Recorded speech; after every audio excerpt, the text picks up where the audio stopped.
Tonight, we're talking about moving a saltwater tank. One of the things that may be necessary for you to do, and there's lots of pitfalls that you could make along the way. So I'm here to be your guide and share my experiences with you. I've done this more times than I would like to admit. And let me tell you, it's only slightly more exciting than moving your house. So let's jump into this thing. You've built this saltwater tank. It likely looks very good. You're very proud of what you've done. This might be your first love. I won't tell your spouse if that's true, but here it is. You've worked on your masterpiece. You know that this thing can be kind of fickle, and it takes years probably to get to this point, but it only takes hours, sometimes minutes, to get to that, and then that. That's a sad looking tank compared to what we just saw. So why would you take this and do that? Sounds crazy. After what we've done, after what you've built up, why would we take this thing, reduce your reef to that empty tank? A couple of reasons why you would do it. One, new house or a new place. Maybe you're just moving into a house from an apartment and now you can build the dream tank. Or a new town. You're getting out of the old place, moving to the new. Or she said get out and of course take the tank with you. Or for the lady reefers on the call tonight, he said get out and take the tank with you. Probably doesn't happen often that way, but you know, it could. So there's lots of reasons why you would tear down your tank and move it. Well, one thing's for sure. When it's time to go, the tank is definitely coming along. Like all the old kids, you know, pictures and stuffed animals from back in the day, family photos, wedding photos, whatever, the tank is definitely going no matter what. So the tank is coming along. Or if the tank isn't coming along, you get to do everyone's favorite subject, upgrade your tank.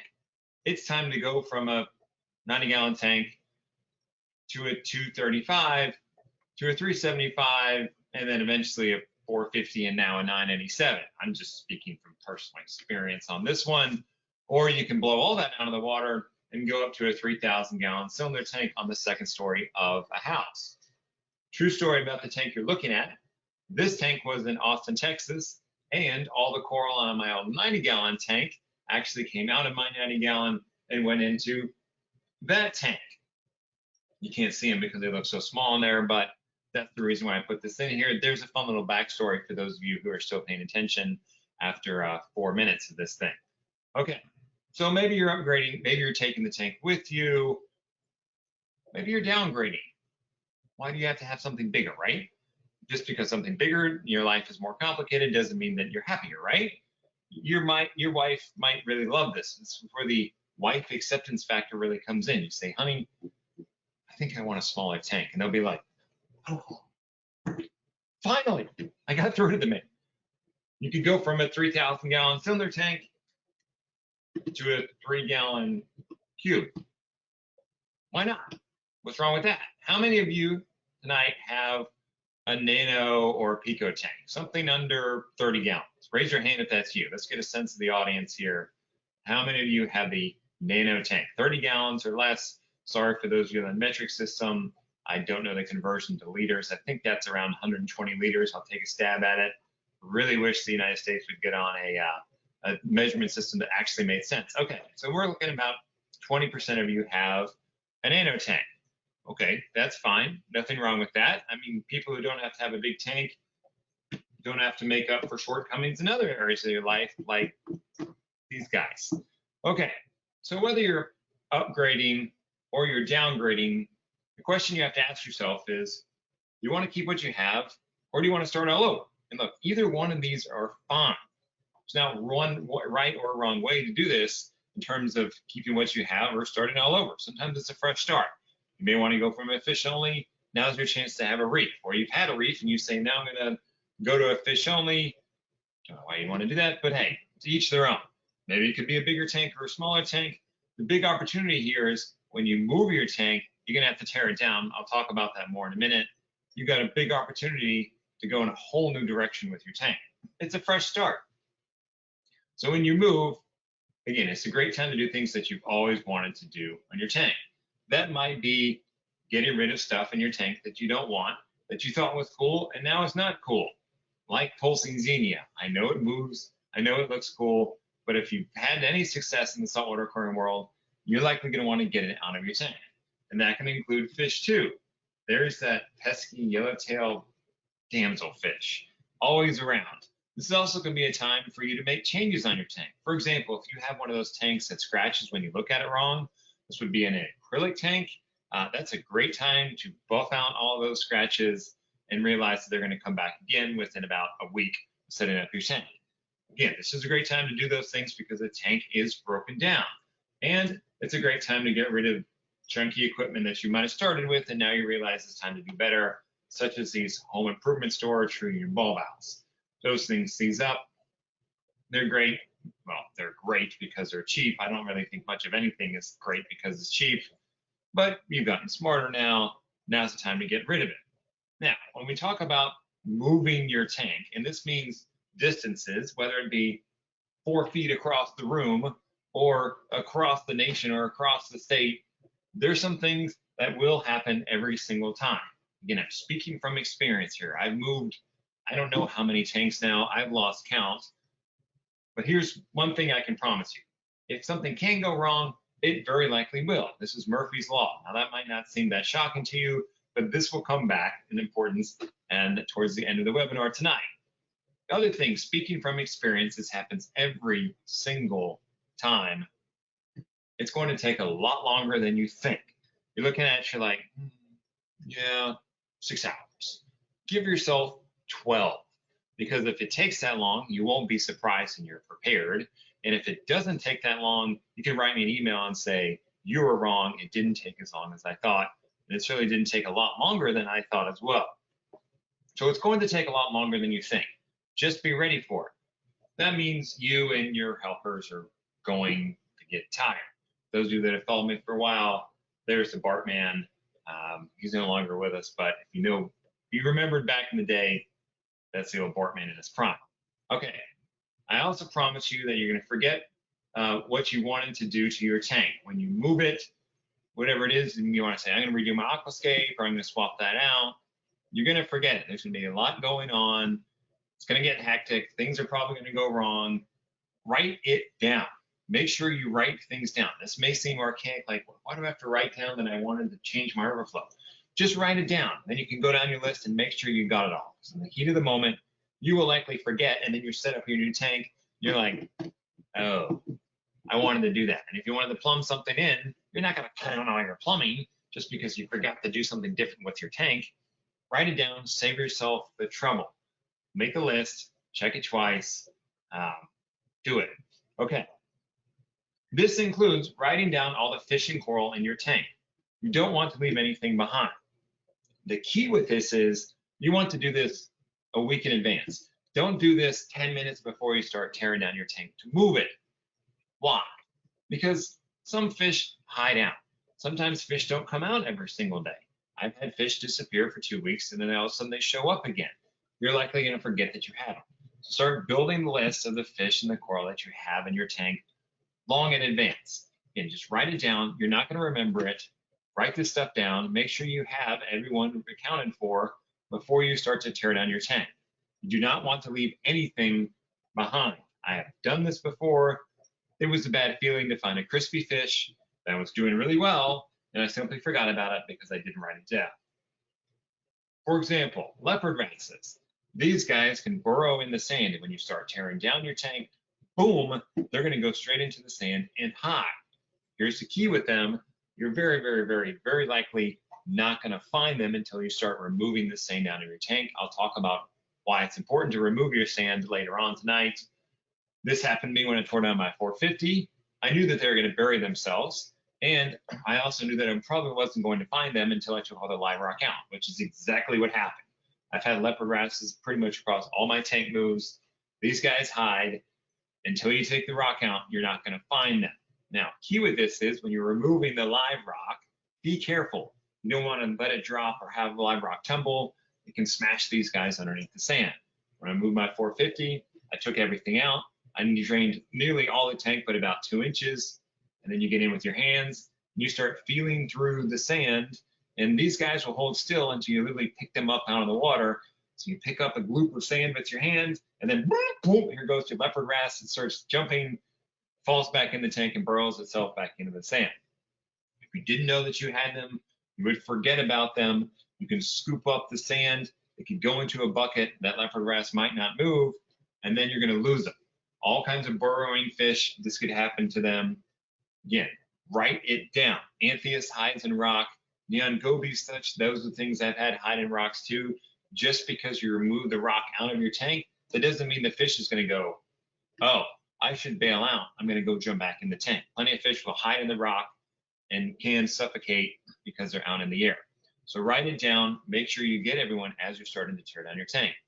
This goes true with corals as well. Here's a rock with some Bacillopora. That's another good coral to remove out of your tank when you're upgrading it or moving it, because it spawns and then takes over. Recordia mushrooms. The point of this picture is, take a look. What color is that Bacillopora? Well, in this picture it looks brown. The key is it also blends in pretty good with the live rock. So if you think you're going to look at a rock and go, oh yeah, I got to take that piece off, or I'm going to remember it as I'm taking the rock out, that coral may be very hard to notice in the rock and you can completely overlook it. Look at these zoas right over here, about 2 o'clock. If you didn't know they're there, you can totally miss them because they blend in. So write it down, make sure that you're not overlooking anything because you do not want to leave anything behind, fish or coral-wise. Now, when it comes to moving your tank, I promise you, your aquascaping is never going to be the same. Even if you have things on rods and all that kind of stuff, it's never ever going to be the same. So take a picture, you can try to recreate it, but really look at it and go, that was nice, it was a lot of fun, it worked, but it's not going to look like that way again. I had a friend once who did some re-aquascaping on his tank, and he spent 5 hours trying to recreate one pile of rocks in his tank, not like an arch, like a pile of rocks. He spent 5 hours trying to do that. So just know that you're pretty aquascaping you spend all that time on, it's not going to look anything like it when you go to move your tank. In fact, I wouldn't even spend the time trying to recreate it. Go with the new type of scape. Don't try to go back to what you had. Okay, we talked about Murphy's Law, which is something can't go wrong, it will go wrong. So have a plan A, have a plan B, have a plan C. This will come back into play a little bit later in the webinar. All right, be prepared. These are things to do when you go to move your tank without fail. First one, drain your tank 100%. Do not try to move a tank with any water in it. Tanks are made to take the force and withstand the force of the water in it. You go to move things around, it can subject the tank to forces that it's not designed to hold or withstand. That can be a problem. Take everything out of the tank. Now, some of you are going to say, what if I'm moving the tank from here to the other side of the room? I would still take all the water out of the tank, or nearly all the water. If you want to push it, take it down to like 2 inches and then move the tank. And you're not going to like lift up the tank and put it on the ground. If you're going to do that, then you're going to want to slide the thing as a unit. For most of you that have any kind of sizable tank, you can't do that. Now, those of you who have the nano tanks, you're sitting back going, I can move the tank by myself, no problem, nano power. Now, also, this is key. I see this, people make this mistake a lot. Absolutely replace the sand in your tank. If you have sand in it and you're going back to sand, don't reuse the sand. Just do not. When you tear down your tank to move it, you will be surprised how much junk is in your sand. Even if your sand bed looks clean, there's lots of detritus and other things in your sand. If you try to take all that sand out and then you put it in your new tank, that can lead to nutrient issues. It's not worth it. Sand is not that expensive.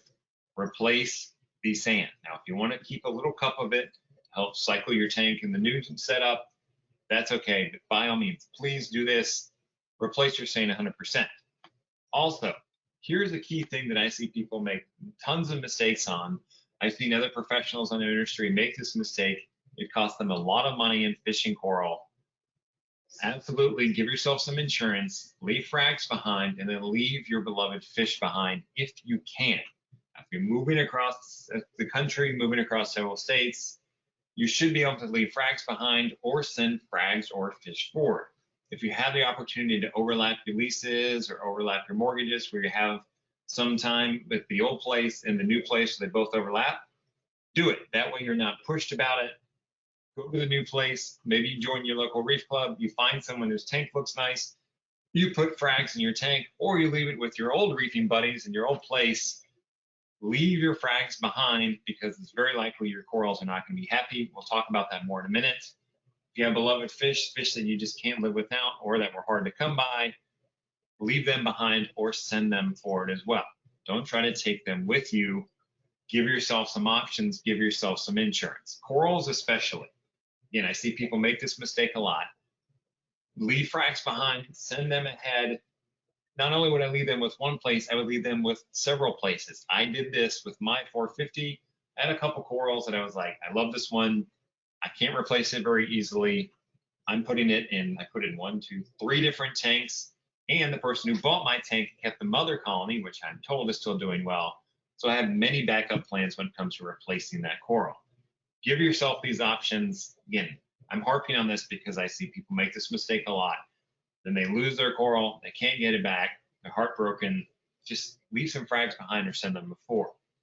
Have yourself a tank move survival kit. You want to create options. Now, I'm going to go through what's in it in just a second. Some of you are going to look at this and be like, I'm not going to use that. Okay, great. I'd rather have you have it and not use it than need it, and you'll be like, well, I can't go get that because the local fish store is closed or it's not available in my area. So what do you need to have in your survival kit? Well, a lot of the stuff you probably already have if you have a saltwater tank. Bring yourself some mixed up salt water. Bring yourself some RODI water. Bring your salt mix with you, not the new salt mix, the one that you've always used. Grab your refractometer, grab an old school thermometer. This might seem crazy, like why do I need that? Just have the old school thermometer, or if you want to have those IR ones, then you can point at your water to get its temperature, or you want to point it at your moving buddy to make sure they're not going to infect you with COVID. Have one of those too. An air bubbler, one of those things that are really cool for freshwater tanks. And my first saltwater tank back in the day, they don't really apply to saltwater tanks, but have it with you. Not only have an air bubbler, have some tubing, have some T-fittings so you can make multiple air bubbles, have the air stones. Again, just give yourself these options. Bring your heater with you, a power inverter. If you're driving several hours, have a power inverter with you. Now, some of these new vehicles are really nice because they already have that built in. If that's you, fantastic. You're ahead of the game. Bring some water dechlorinator with you. If you all of a sudden need water, it's very unlikely if you're cruising down the road, you're like, I'm going to need some water because I'm broke down. Oh, look, there happens to be an RODI unit right there I can use. Not going to happen that way. Worst case, you dechlorinate some tap water and run with it. Now, bring some power heads with you as well. The key here is don't bring your really strong power heads that you had in your tank. Now, you nano tank people, again, you're pumped because you probably don't have high strong power flow power heads in your nano tank, so you're set already. Here's the key. If you have an MP10, an MP40, Samsung Seashay or Neptune wave pump, it's going to be too strong for your holding containers. You need something low flow, like 300 gallons an hour. It may not seem like it's moving much water, but every little bit counts. Bring your high flow pumps with you, just don't put them in the container. You're going to need them when you get set up again.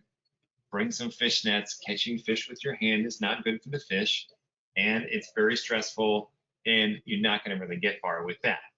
Bring some lights as well. Key here is you don't need your strong reef lights. Whatever lights you might have, if you have some lights, some old fluorescent lights for you use for your quarantine tank, or some low powered LEDs, that's fine too. Just bring some lights with you. Now, here's something that you probably don't have because your tank is already cycled. You need some test kits, ammonia and nitrite. I bet you don't have those. Go get them. And get yourself an updated nitrate test kit as well. You can keep an eye on nutrients. Your ammonia and your nitrite test kit, even if you have it from when you cycled your tank, it's probably expired because you used it maybe once and never again. Have some water jugs, ways to transport water, buckets, 5-gallon buckets. Everyone's got a 5-gallon buckets. I have about 13. If you're in Middle Tennessee, I'll be happy to loan you some. Actually, you can just have them. You don't have to give them back. Coolers, some power buses, also surge protectors. This way you can have many plugs available to yourself. Extension cords, and then you need to have some spending money, whether that be cash or credit, whatever that is to you. If you need to buy something along the way, don't be hanging off your last dime and trying to move yourself a tank. Okay. These things, suction cups, these things are really great. They make moving a tank very, very easy because often it's hard to get your fingers under a tank, especially if it's sizable and weighs anything. Then you smash your fingers right at the front of your move, which doesn't help. These things work really well. Your local fish store may rent them. Your local reef club may rent them. Hint, if you're in a local reef club, it's a great way to boost your membership. If you're a paying member, you get access to the suction cups. You can also find them on Amazon. That's where I got mine. They're not that expensive. I think it's $40 each. They will pay for themselves in the move. They make moving the tank very, very easy. And holding containers. This is a 40-gallon trough that I got at a farm store. These things work really, really, really well. They hold a lot of water. Some people actually use these as sumps, so they work really great. Here is a tank move that I helped with. There are some old rocks in here. There's some new rocks in here. The point is, everything fits in this one container. You've got yourself lots of options. Now, I do recommend you put nets over the top, because if you put your fish in here, they can jump out, and that's no bueno. You can use them from your tank. You can use light egg crate stuff. That's also known as light diffuser, egg crate. I have this stuff around. It works really well. This keeps the big fish in, and some of the small fish can actually get through here, but you can put netting on this, and it works pretty well. You can also cut it really easily to fit whatever container that you have. Have that to help keep those animals in. Or have multiple containers. This is a move that I helped with. We had a large 75, 100-gallon container, a small 40. The larger container was really for frags. This was all the guy's coral that he put into the tank. These are frags. I mean, some of these you're looking at like, Mark, that's not a frag. I understand it's not a frag to you, but compared to his mother colonies that in his case he sold off, these are frags that he kept for himself, and he had frags in other people's tanks. He gave himself that insurance. The point is, with these big containers, you can hold a lot of stuff. Now, you're not going to go move one of those 100-gallon containers when it's full of water. This is a way to either put some water in it and transport things, or have it at your new place ready to go. I'll talk more about that in a minute. You can also use your quarantine tanks. If you have any of those laying around, you can put some of the rock in there, put some of the fish in there, and they'll be happy. Of course, if you're getting new fish, make sure you quarantine them ahead of time. And when you do move your fish, if you know they have a disease, then's a great time to treat that disease, because your main display tank is torn down before you put those fish back in your tank. All right, what are some other ways, other transport mechanisms for your livestock? Salt buckets actually work okay. Make sure you get a lid. Salt water sloshing all over your vehicle or your buddy's vehicle is not cool. Now, coolers can work. We'll talk about this in just a second. So there's some variations here. If you want to go high class, break out the Yeti and grab yourself one of those. Now, of course, if you want a sizable Yeti, they're a little spendy, in my opinion, for a cooler. I haven't owned one. Like, I hear they're great. I get it. And I'm like, it's a cooler. So coolers can work. Yeah, the Yeti will hold temperature for, I don't know what, like 100 days until the zombie apocalypse is over. Coolers are a great way to do it. And what about those coolers? How many of you have some of these sitting around in your house right now? You don't have to tell me how many, because I want your marriage to continue after this lecture. How many of you have some shipping containers of various sizes, small ones, big ones? I have it all right there. This is a photo from my old place sitting around. Okay, a couple of you raising your hands. Some of you may be scared.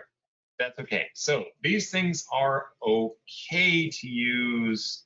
The catch is they break really easily. They crack and then they leak. But this is a great thing to use. I use these when I'm like transporting wet equipment, like your protein skimmer cup that's going to be wet. You're not going to take the time to dry it before you move it. or heaters or anything like that. I don't necessarily use them for livestock transport. I do use them for say, wet storage. You can put some live rock in there with a little bit of water. It works pretty good. Just make sure you support under it because they do crack easy. Also, when you go to move, even if you're a type A person like me, it's great to have tank buddies. The more the merrier, because hey, I would rather have 10 guys and only sitting in my house to help, and only 2 of them doing any work, and the 8 of them are on reserves just in case. Remember I said people are going to get tired and it's going to take longer than you think? If you're really smart about it, you can bring them in and say, why don't you come in the morning, or you come in the afternoon? And that way the morning crew can leave and the afternoon crew can come in and they're fresh. And if you hate each other by noon, then you get new friends. Of course, if you're moving any distance, here's a big thing to do. Have some buddies along the way. In the world of social media and reef clubs, this is an easy thing to do. Chart your course and go, okay, I'm going to this town. I bet there's a reef club here. You just get on and say, hey, I'm just coming through your town. Is anyone willing to be on emergency call in case I need something? You might not use them, but give yourself the option. Okay, I talked about my experience with moving a tank. Let's jump into my move from Austin, Texas to Nashville, Tennessee. It's about 600 or 800 miles, I forget now. The point is, I was moving through Dallas, so I made sure that I knew people in Dallas that if I needed to stop there for whatever reason, then I could. I actually got in touch with Mark Levinson, who's ever in Fort Worth, but it said, hey, I'm coming through in case I need something. Can I contact you? Made sure that he was going to be in town. He would be available, and he said, sure, cool. All right. Something else I can promise you about moving your tank. You're going to end up with this pile of stuff. This is my pile of stuff. I'm actually surprised it was this small. Looking at it now, I'm like, wow, I wish my life was that simple. You're going to have a bunch of this leftover stuff. Lack of a better term, it's crap. You're like, yeah, I'm going to use it. You never did. Or you're like, what am I going to do with this stuff? You're going to have it. Now, that's what I had left over from my tank moves. Imagine what you would have if you're losing a big tank move. You have a bigger pile of things. The catch is some people are more than happy to work for this stuff. One man's trash is another man's treasure. Somebody's probably looking at the slide right now going, I could use that. I don't have any of the stuff anymore. Please don't ask me for it. The point is, someone might be happy to help you to get their hands on some of that stuff. And there's another way that you can have people help you. Lots of people will work for alcohol, or you can do what you used to do in college besides alcohol for help. Food. People easily be bribed to help for food. I suggest you do more than pizza because college is over for probably just about everyone on this webinar. But hey, it can work. Here's another way to get help. Fracks. People are suckers for fracks. People do almost anything for coral. How do I know this? I speak from experience, and look at yourself. You're probably willing to show up, throw in even for a couple hours of help in exchange for some fracks. Okay, those are all ways to get people to help you. The more tank buddies, the merrier. Now, if you have the opportunity to get things in place before you go, I highly recommend it. I talked earlier about having your leases overlap or your mortgages overlap, so you don't have to get out of one place on one day and then get into the new place on the next day because you have to get out. If you have the option to overlap things, do it. These are things that I recommend you get in place at your new location. Get your RODI unit there and get it set up. Go ahead and get some saltwater made up if you can. If you have a mixing station or you're going to build a mixing station, build it, have it there ready to go. And then upgrade your RODI unit if it's one of the slow ones, especially if you don't have the ability to make water ahead of time. If you have a 75 gallons per day unit, here's the catch on that. RODI unit ratings are, per se, best case scenario. One, the water has to be warm. If you're moving your tank in the winter, RODI units make water very, very slowly, like half of what they say they can make. You don't want to be waiting on water. So if you can get it set up ahead of time and then upgrade your RODI unit as well, by all means do it. I upgraded my RODI unit to the SpectraCrew 200 gallons per day unit. It makes water really, really fast. I still had water set up for me ready to go. Now, we've talked about things to do before you get going. Then you set off. here are things to keep in mind as you're doing your moves. There's going to be three big enemies along your way: nutrients, temperature, and oxygen, really the lack thereof. Now, nutrients can be managed, not really with water changes, because you're not going to do a water change while you're driving down the road. Don't recommend that. But there's ways that you can help with that. One is this thing, polyfilters. These are great because they absorb ammonia. So if you're starting to have any kind of die off of your rock, these guys will suck it up. Or if for some reason some nasties get in your water, these work great. Now, if you're shipping your fish in bags or putting fish in bags to move them, you can cut it up in little squares and drop it in the top of the bag. It'll just float there. It won't sink. It does its job. Now, before you get going, the day before you leave, the day before you tear down your tank to put your fish in any kind of transport mechanisms, don't feed your fish. You want them to clear out their gut as much as possible so they're not defecating in the bag that or the transport container that you're sending them in. Now, sending can be shipping, or sending can be whatever you're transporting now. You want to keep that water quality as good as you can. If the fish don't eat for a day before you move, do it. Okay, temperature. That's another enemy when you go to move your tank. Cooler is better than warmer. It's been my experience that fish are better at handling cooler temperatures than warmer temperatures. So ways that you can keep them cool is cold packs. Now, don't put the cold pack in the water. You're taking your fish in bags and you're putting them in an insulated container or in a cooler. Then you can put this in the bag with them. You can also tape this to the top of the container. That will help provide some cooling to the container, but it's not going to freeze them. Don't put a frozen container of ice in there. That's going to take things down too much. Now, oxygen. When you have your tank set up, even like this one, you've got a lot of flow. You probably have a protein skimmer. Water is going through pipes. There's a lot of oxygenation happening. When you go to tear down your tank, that's not happening. Water just simply isn't moving around like in your established tank. So you want to provide lots of oxygen. Now, here's the catch.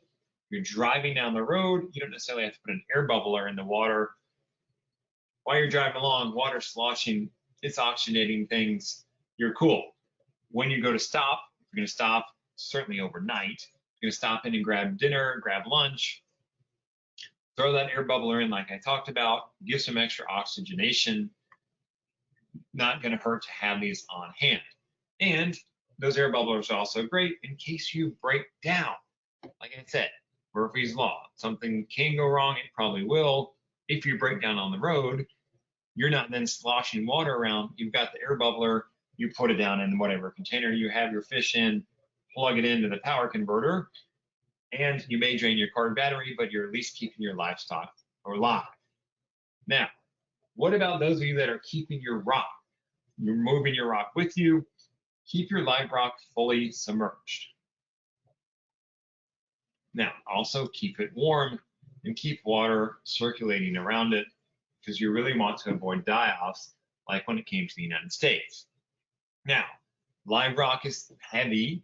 If you have a sizable tank, you've got a lot of rock, you're going to go move 300 pounds of rock plus keeping it fully submerged. That's ideal. If you have to keep it halfway submerged to make it easier to move the container, do it. You can also put water in the container once it's in your vehicle. You can always drain it out when you go to pull the rock out. Keeping it warm, surprisingly, isn't that hard. I found a lot of those containers maintain their temperature pretty well. Live rock's got a lot more variance in terms of what it will tolerate, as opposed to fish or coral, we're keeping it warm. Keep your water circulating when you're driving. Look, the sloshing around will do it. When you stop, if you want to put those low flow power heads in, that's another reason I wanted you to have them. That's only going to help. Okay, so now it's time to hit the road. Here's my move. Austin, Texas to Nashville, Tennessee. My plan was to do this in a day. It was going to be a long day, but I was going to do it in a day. We're going to knock this thing out. So these are my transport mechanisms that I decided that I would use. I had a couple buckets here. I had some coolers. Even had a styrofoam thing just in case. It's like, this is what I got. This is what I'm going with. The fun thing about coolers are some of them have handles, some of them even have wheels. They work pretty well. Shipping containers, not so great. Again, I just use that for kind of wet storage. things that I didn't want to have to dry out, but I didn't want to put in a container because you don't, then their power supplies can get wet. Things that are supposed to be dry are now getting wet. So wet storage is really good. So what did I move? I moved a 30-gallon, this is a Saltwater Tank, for those of you that remember it, from Eco Exotic back in the day. This is what I moved. I had fish in the tank. I had 3 rose bubble tip anemones and some other corals as well.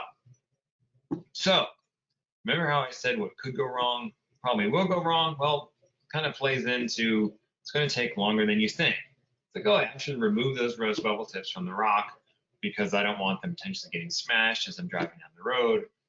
But those things really don't want to come off. Even when you hang them upside down in a kind of a death threat kind of there, you're hoping, oh, they'll just let go and they'll fall off into the bucket. Not so much. Didn't happen. So they had to go on the rock that they were with. My other plan, all right, plan A was I'm going to rent this U-Haul. I'm going to put some stuff in the front. That's the tank there. There's the stand for the tank. I've got my water like I talked about. I've got some live rock there in that bucket. And along the way, I was going to pick up my new tank. I've got plenty of room to put it there in the trailer. This would be fantastic. I don't have to pay for shipping. I get to drive like into glory with my new tank. I'm coming into town. Look out, world. Yeah, that was plan A. There's reality. Note that this trailer hasn't moved. All the little things around the house that I thought wouldn't be a problem that would fit in the car, they fit in the car, and it overtook the rest of the trailer. All that room that I had set aside to move my tank actually had to haul garbage. I had to haul trash because our trash container was so full and I couldn't just leave it next to the container. So my grand plan of picking up my tank was completely dashed by partially having to haul garbage. That was humbling. So you're going to run out of space. This happened with a buddy of mine who came and got a tank from me. It's like, yeah, I don't fit it in my car. Yeah, no, it actually didn't. His car was totally full, and he strapped the, I think that's the canopy and the stand to the roof and drove down the road. As you can tell, that Ford there is squatting pretty good because of everything we had in there. You're going to run out of space. It's going to take longer than you think. Have a plan B. All right, so I was going to make this whole drive in a day, right? Well, that's how far I got day one. I stopped in the great town of Texarkana because when it's Texas and Arkansas and you can't come up with a town's name, just blend the two and come up with Texarkana. So I stayed in Texarkana for the night and I pulled in the containers all that I could. I had my fish easily accessible, but let's back up a little bit. Right, where'd you go? Right here. Okay, see that cooler? Well, there was live rock in that cooler. I'm like, so when it's in the front of the trailer, I'm just going to put my tank in. Remember the tank I was going to pick up? I was going to be able to walk by the tank at night, grab that cooler, and bring it in. Well, first, plan A was I wasn't even going to have to stop. But even if I did, I could easily get to the cooler. But then remember, that's what happened. I could not get to that container of rock. So it stayed in the cool weather overnight with no circulation and no oxygen because remember, I had to stop along the way.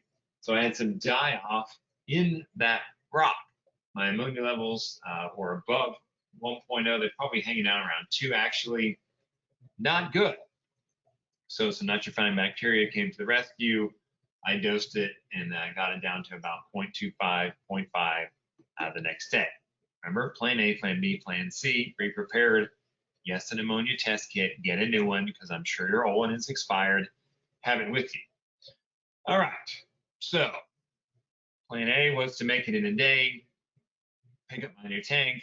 That didn't happen. So I had to stop along the way. Therefore, I was covered with plan B.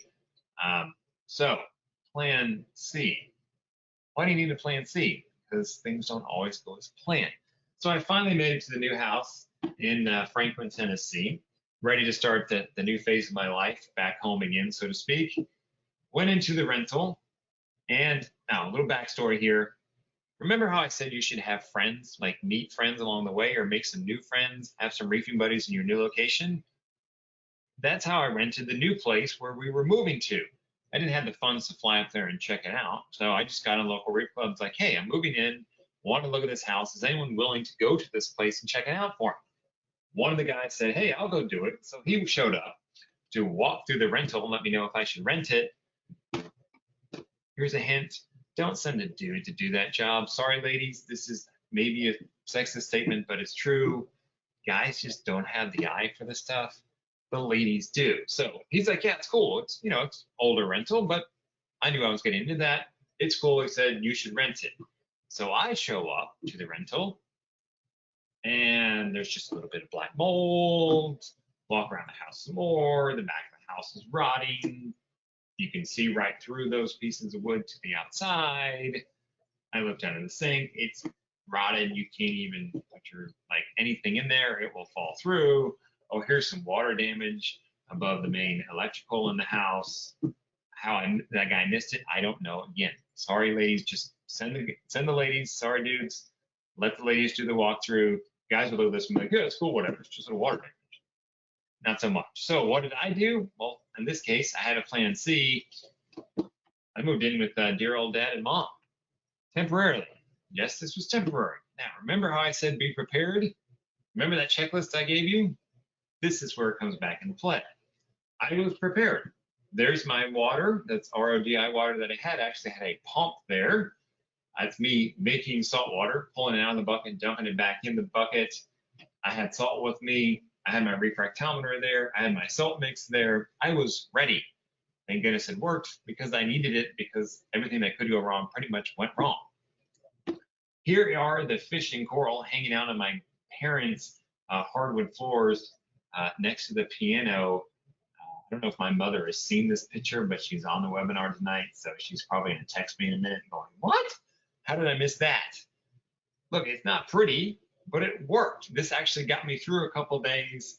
I think the fish and the coral were in there for about 5 days, and it got me through because I had plan B, really plan C at this point, worked out.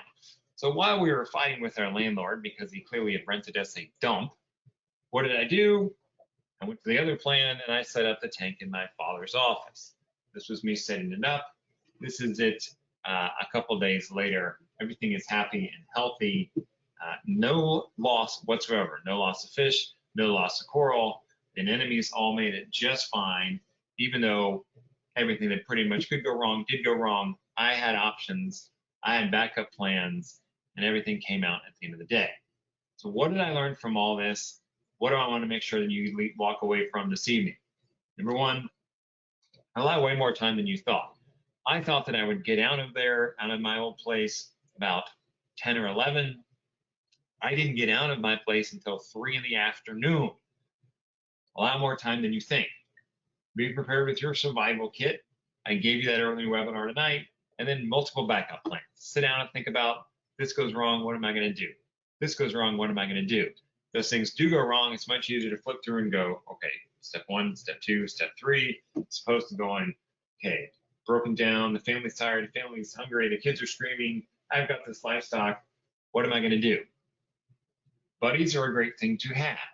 They're great to have before you leave, along the way, even if they're just temporary people who may be available at reef clubs like I talked about.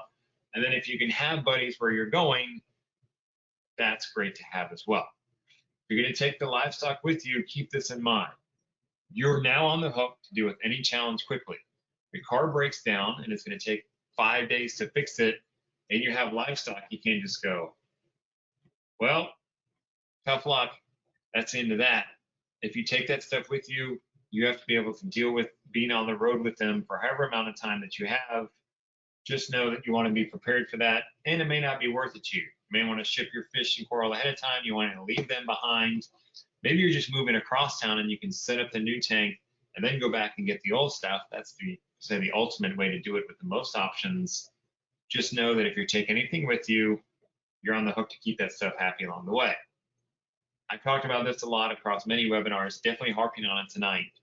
Leave fish when behind when you can. Certainly leave frags behind, put them in other people's tanks. Give yourself the insurance on that. If your mother colonies make it, if your frags that you're taking with you make it, great. if anything happens to your tank down the line, you know that you've got some of that coral out there that you can go get. I have some of my favorite corals across many clients' tanks because I know if anything goes wrong, I can go get them. And it's in many clients' tanks. That way, if something goes wrong with my tank and another client loses it, I've got another plan because it's on another client's tank. Never move a full or partially full tank. Even you nano people, drain the thing. I recommend you drain it all the way because you're going to be replacing the sand anyway. Just take the water out. You're going to have to take the water out to get the sand out. Go ahead and replace the sand. Don't remove a full or partially full tank. Also, this is very important. Your tank is very likely going to get upset with you. If your fish had lingering ick, it's probably going to pop up during the transport. Your coral's very likely not going to be happy about being moved. This is more for SPS, but it can happen with LPS as well, even with softies. You've interrupted their beautiful little world that you built for them. Your tank is very likely going to get upset with you. Don't be afraid if you lose corals. Don't be upset if you lose fish, other than I understand you get upset if you lost your fish, but don't be surprised. Again, you've interrupted the ocean, everything that you built. You've thrown it for a big curveball. It's likely going to get upset at you. Another reason I say leave frags or fish behind. If you have big mother colonies, they're very likely not going to make it. I would sell them, give them away, whatever you want to do. Especially big ones, they're just very likely not going to make the move. This is why I will leave frags behind. I'm not saying you have to leave a 1-inch frag. Like, give yourself the 3 or 4-inch frags or a small chunk of the colony. That's fine. The big mother colony is very likely not going to move it. At the end of the day, when you go to move your tank, you may be moving into new horizons, but we have a commitment to the livestock that we're taking with you. We're setting up them a new home. We want everything to be happy and healthy as much as possible. Give yourself the options. Have that emergency list that I just walked through from. Be ready for the unexpected to happen. When you're prepared and it happens, then you've got options. Just like I just talked about in my move, it's funny how that downfall with the house actually led to the next place very quickly and ultimately landed us here. So every challenge is an opportunity. Just be prepared. Try to keep your slice of the ocean as happy as possible. With that, that's what I got for the evening. I'm going to turn it over to the live questions. Those of you that have a question, raise your hand, fire away. If you'd rather not talk live, then you can punch your question into the text window here, and I will answer those questions. All right, let's go to the text questions first. Karen's wanting to know where the recordings of the previous 3 webinars. Karen, they're all on our YouTube channel over at saltwateraquarium.com. Every webinar that I've done, the recording is up there. All right, Muno says, I need to slide my 55-gallon, 4 feet long, with a stand across the room. I need to drain the water and put the fish in a bucket. He wants to know how much time do I have to fill it up with water before corals start to die. It's got LPS, SPS, and softies in the tank. All right, Muno, you're sliding your 55-gallon with the stand across the room. How much time do you have? Great question. Not enough for you to drain it, move it, and then fill it back up. Take the frags, take the rocks out. If you have them all in rocks, this is where like the livestock trough I showed you comes in. You're just moving it across the room. Fantastic.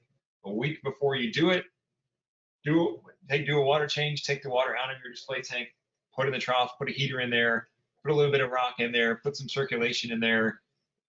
Then the water is pretty close to what's in your tank, to what's in the trough.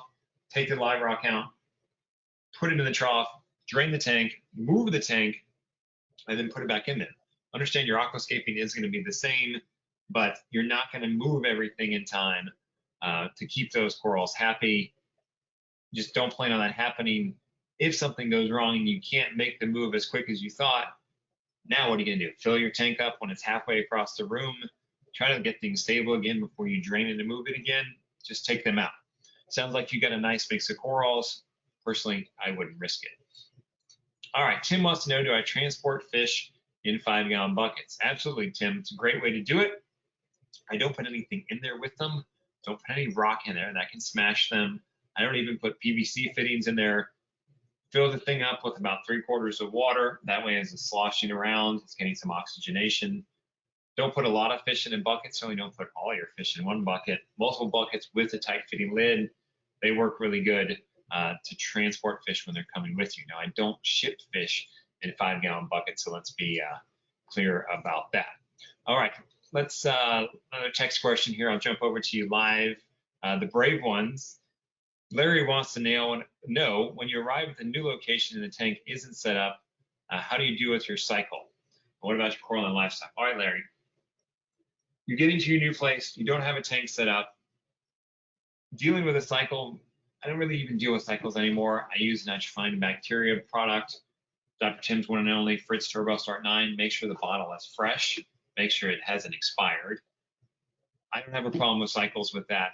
Now, if you have a whole bunch of live rock and you've transported it, then you could see more of a cycle. But if I was doing that, I would not put my fish immediately into that tank with the live rock. I would have some troughs or some holding tanks, put the fish in there, and that way if I had any cycle in the tank, the fish aren't being subjected to it. Coral, same thing. I would have them in some kind of holding tank, especially as well as frags. If you don't have to bring your coral with you, the better. It's just they're not going to be happy. The salties, the LPS, they're probably going to be okay. SPS, don't count on them. All right, let's go to the live questions. Bruce F. You're unmuted, Bruce. Make sure you turn on your mic. Fire away. Are you with us, Bruce? All right, Bruce has his hand up. He's got his mic on. All right, Bruce, I will come back around to you if you raise your hand again. Let's go down the line. Let's go to the bottom of the alphabet because I know you guys always get picked last. Tim A. Fire away, buddy. Hey, Mark. Appreciate you bringing up the Solana 34-gallon. That was my first start in this hobby, so I appreciate that little walk down memory lane. Awesome. One of the questions I had is, let's say you're upgrading into a bigger tank and it's in a different room. So I guess I'm trying to look at like what the progression would be, because you would want to get that tank cycled first. But obviously you want to still use your rock you have in the other tank, but of course corals are attached to that. I guess do you just ceramic media, start the cycle, then move in maybe a couple of hardy fish first, or what would be kind of the progression and the timeline for that matter? So great question. If you're, sounds like you have the opportunity to set up the new tank while the other one is rolling, which is great. Like then you've got, per se, all the time in the world. You've got tons of options there. You're not really under the gun. So you set up the new tank. You're going to be reusing a lot of the live rock. Take some of the rock on the old tank, even if it's just sponge material that you've soaked in the old tank for a week or so. Put it into the new tank to get some, not only, I'm not as concerned about the cycle with that. It's more about getting some biodiversity, get something going in that new tank. It's going to be sterile for the most part.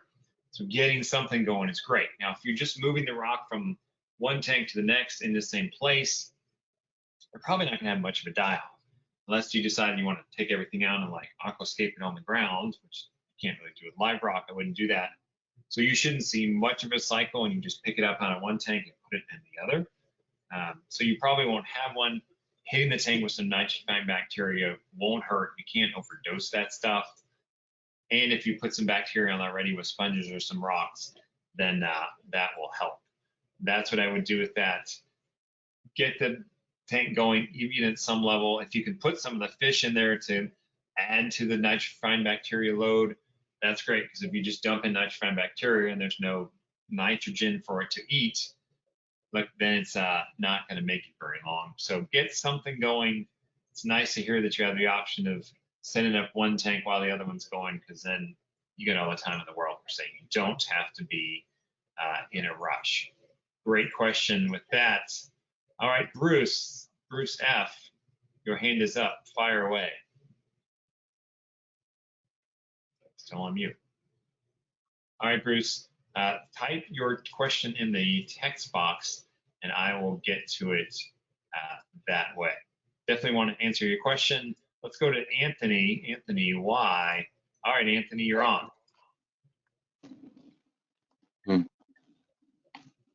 You with us, Anthony? And you have a question? Yeah, I do.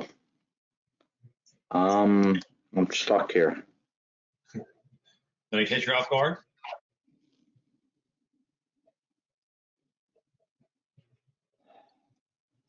All right, Anthony, fire away in the text button on the chat button and in the chat box. I'll get going, get it there. All right, let's see here. Joe says, move's going to be 50 minutes across town.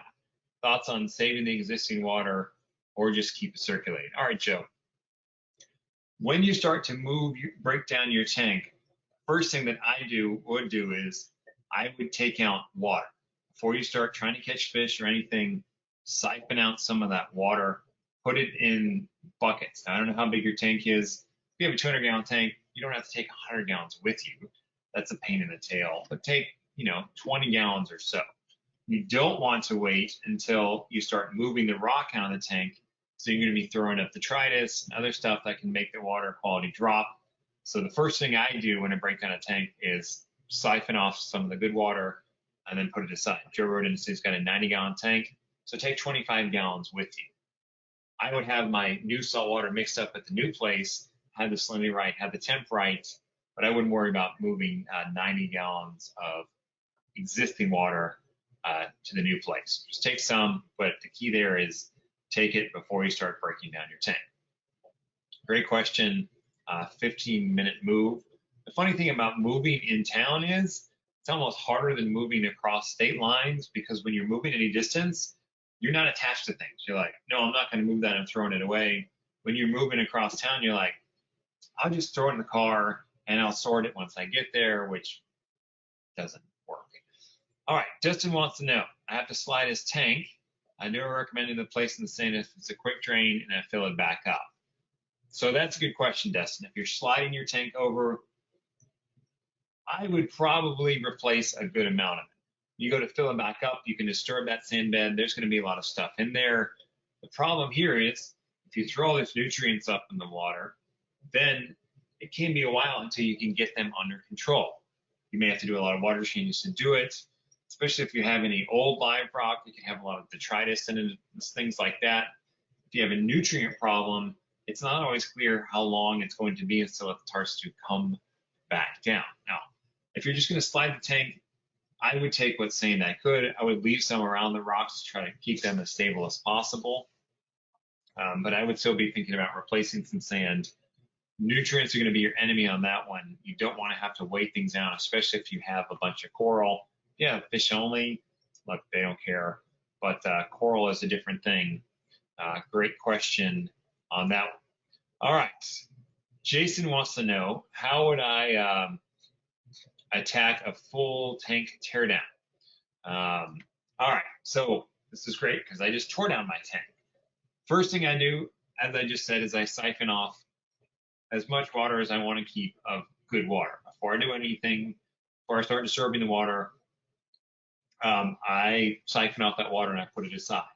Then I'm going to start taking out rocks. I've already fragged whatever corals I want at this point, so I'm grabbing rocks and I'm putting them in whatever transport mechanism that I have.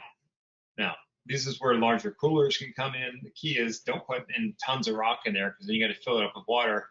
It get very heavy to move. Multiple coolers are going to help you get the rock out of there. Your base rock is probably junky rock that you didn't like anyway. You can try to save that if you want. But as you start taking out the rock, the water is going to get very, very murky. That means that it can be hard to catch fish.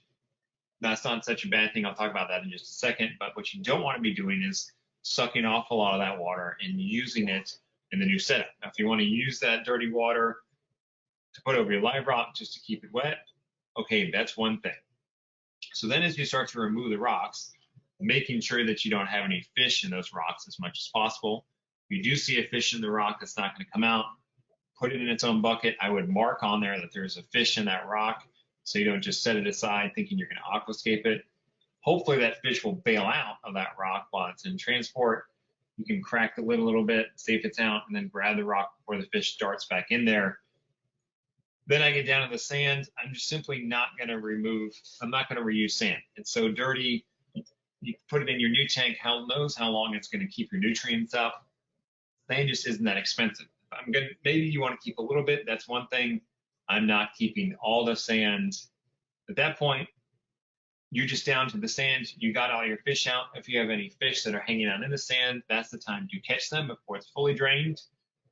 I take all the sand out, and then I move the tank, and then it's really just reverse flow once you get there. Put the tank in place. You're probably going to have to get it plumbed up again. That may be an easy job. That may take some time.